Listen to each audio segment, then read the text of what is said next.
Pernahkah kamu merasa bahwa tetanggamu tak sekedar membencimu diam-diam, tapi juga mendoakan kehancuranmu di setiap malam?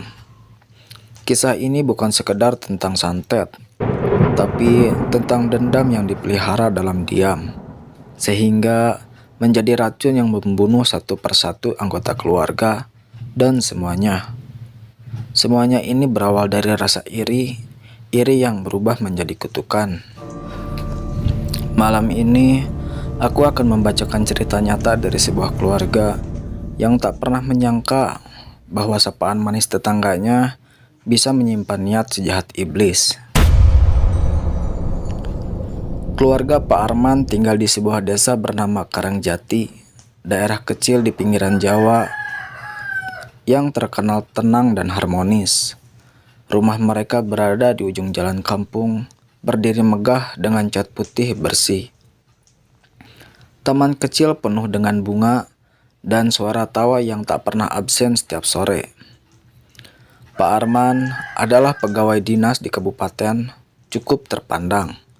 Istrinya Bu Lestari, seorang guru SMP, terkenal ramah dan murah senyum. Mereka memiliki dua anak, Raka yang berumur 17 tahun, siswa SMA yang senang bermain gitar, dan Dita 12 tahun murid kelas 6 yang selalu ceria. Mereka seperti keluarga impian. Setiap pagi sarapan bersama, malam berkumpul di ruang tamu menonton televisi. Di kampung banyak yang mencontoh mereka, tapi tak sedikit pula yang menyimpannya dengki. Dan satu di antara yang menyimpan rasa itu adalah Bu Wagini, tetangga sebelah rumah mereka. Rasa iri yang disimpan terlalu lama.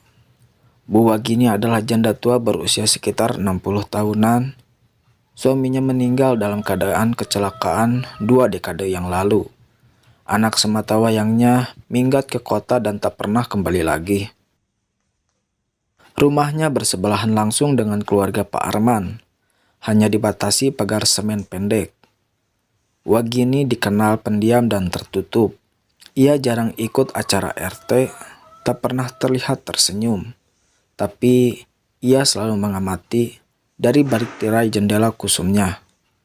Setiap pagi, ia memandang keluarga Pak Arman dengan mata sayu dan geram. Pamer kebahagiaan terus, mentang-mentang punya rumah bagus, gumamnya suatu malam sambil menggiling bunga kenanga di atas lesung batu. Di dekatnya ada boneka kecil dari kain lusuh dan benang merah. Semuanya berubah ketika ayam peliharaan keluarga Arman mati tiba-tiba. Lehernya terpelintir, matanya menonjol, dan lidahnya menujur keluar. Kejadian ini terjadi 2 hari setelah ulang tahun Dita yang dirayakan cukup meriah dan mengundang hampir seluruh tetangga kecuali Bu Wagini. Cuma ayam mungkin kena penyakit, kata Pak Arman. Namun saat malam hari tiba, Raka terbangun karena mendengar suara ketukan dari jendela. Ketika dia membuka tirai, tak ada siapa-siapa. Tapi di jendela kaca, bekas tapak tangan kecil seperti tangan anak kecil menempel samar-samar.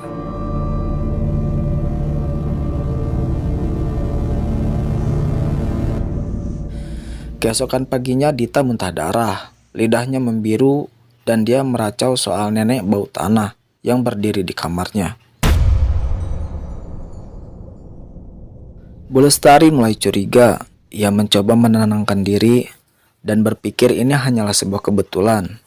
Tapi hari-hari berikutnya membuat mereka yakin bahwa ada yang salah. Malam-malam berlalu, mereka berubah menjadi mimpi buruk. Dapur terbakar sendiri tanpa sebab, cermin di kamar mandi retak tanpa disentuh, dan Raka jatuh sakit tanpa diagnosa. Dokter mengatakan tubuhnya normal, tapi dia tak bisa bangun dari tempat tidur. Dia berat. "Mah, kayak ada batu di atas dada," bisiknya dengan suara pelan. Dita makin sering melihat nenek tua di kamarnya. Ia menggambar wajah dengan mata merah dan senyum rusak menggunakan pensil warna dan berkata, "Dia tinggal di kebun belakang dan dia marah." Bu Lestari menemukan bunga 7 rupa tersebar di bawah kasur anak-anaknya. Seseorang telah meletakkannya diam-diam, dan hanya satu orang yang mungkin bisa melakukannya tanpa menarik perhatian. Dengan ketakutan dan keputusasaan, Bu Lestari pergi ke desa sebelah menemui seorang tokoh tua yang dikenal bisa melihat hal goib. Ia adalah Mbah Salim. Begitu ia meletakkan foto anak-anaknya, Mbah Salim menarik napas panjang. Kalian sedang disantet, dan yang mengirimnya sangat dekat. Sangatlah dekat sekali. Dan dia menggunakan boneka penarik nyawa. Kalau tak diputus, satu persatu akan mati. Setelah mendengar hal itu, Lestari pun menangis. Ia memohon cara untuk menghentikannya. Mbah Salim memberinya segenggam garam hitam, serbuk kuning, dan minyak kelapa yang telah dibacakan doa-doa. Tetap tenang, tapi awasi tetanggamu, yang rumahnya remang-remang dan tak pernah suka tersenyum.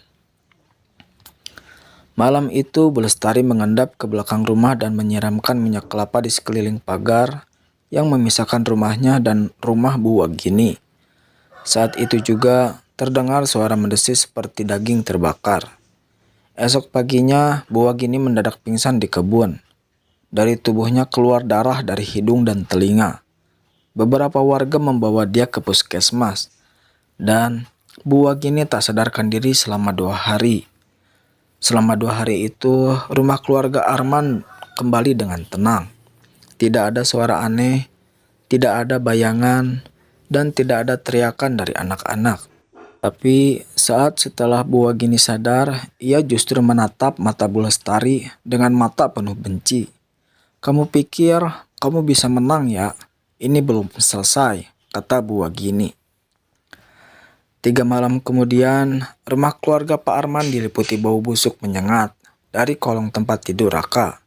Ditemukan kepala kambing tanpa mata.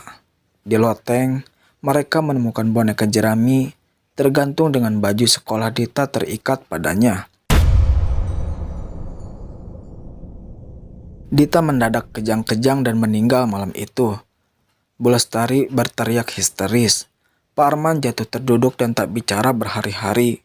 Satu-satunya jalan, Mbah Salim berkata, adalah menyerangnya balik.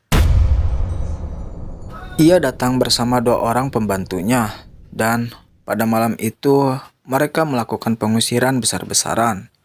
Mereka membakar boneka, menanam garam dan tanah di atas pagar rumah Bu Wagini, dan mengunci semua pintu dengan doa-doa. Bu Wagini menjerit dari dalam rumahnya. Api membakar tirai jendela rumahnya, dan terdengar suara seperti ribuan tikus melarikan diri dari dalam. 2 hari kemudian, Bu Wagini ditemukan tewas di kamarnya. Matanya terbuka lebar, dan tangannya menggenggam boneka kecil yang menyerupai Dita. Rumahnya kosong, dipenuhi simbol dan sesajen gelap. Tak ada keluarga yang mengklaim jenazahnya, dan ia dikuburkan di pemakaman umum jauh dari pemukiman. Tapi sejak saat itu, warga kampung mulai merasa tidak nyaman. Banyak yang mendengar suara tawa perempuan tua dari arah rumah Bu Wagini. Beberapa anak mengaku melihat wanita tua itu berada di bawah pohon mangga belakang rumahnya. Pak Arman dan Bu Lestari akhirnya pindah ke kota, membawa Raka yang mulai pulih. Tapi di dalam hati mereka, luka atas kepergian Dita tak akan pernah sembuh. Rumah besar itu kini kosong, dibiarkan lapuk oleh waktu. Taman bunga pun layu, cat tembok mengelupas, tapi pagar rumah pendek yang memisahkan rumah itu dengan rumah Bu Wagini masih berdiri kokoh. Beberapa warga yang lewat malam-malam kadang melihat siluet perempuan tua berdiri di balik pagar itu. Dan apabila kamu cukup berani untuk memandang lebih lama, kamu akan melihatnya tersenyum dengan mata merah menyala. Ingat, kadang yang paling mengerikan bukanlah hantu, tapi manusia yang menyimpan dendam dalam diam. Terima kasih telah mendengarkan. Tapi jangan langsung tidur. Siapa tahu ada yang membawamu ke dalam kisah ini lebih jauh lagi. Sampai jumpa di cerita berikutnya. Dan seperti biasa, jangan terlalu percaya pada senyuman tetanggamu. Kau sudah masuk ke titik gelap. Semoga bisa keluar dengan selamat.